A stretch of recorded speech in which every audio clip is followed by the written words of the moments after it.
გქონდეს მიზანი, ჩემთვის ეს არის გააზრებული ცხოვრება. და მნიშვნელოვანი არის, როდესაც ადამიანს აქვს არა მარტო გრძელვადიანი მიზნები, არამედ ყოველი დღე არის ემსახურება რაღაც მიზნის მიღწევას. ეს მე საშუალებას მაძლევს ჩემი დღე იყოს საინტერესო.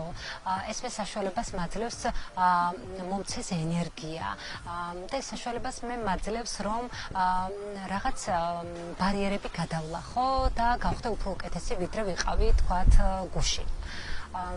მე მაქვს ჩემი მიზნის მიღწევის ჩემული სტრატეგია, როდესაც გადავხედე ჩემი ცხოვრების კარდიოგრამას და დავფიქრდი იმაზე, თუ რა იყო მთავარი განმაპირობებელი ჩემი აღმასვლების, დავასკვენი ერთი რამ, რომ ეს იყო ხდებოდა იმ შემთხვევაში, როდესაც მე ვიღებდი გადაწყვეტილებას, რომ ამ მიზნისთვის უნდა მიმეღწია.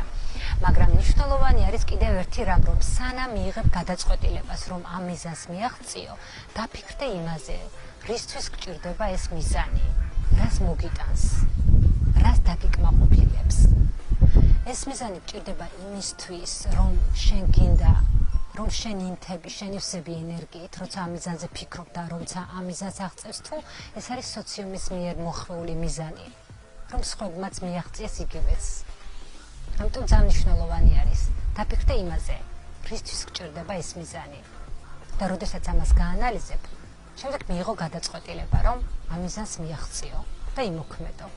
აი ეს არის ჩემი მიზნის მიღწევის მთავარი ალგორითმი.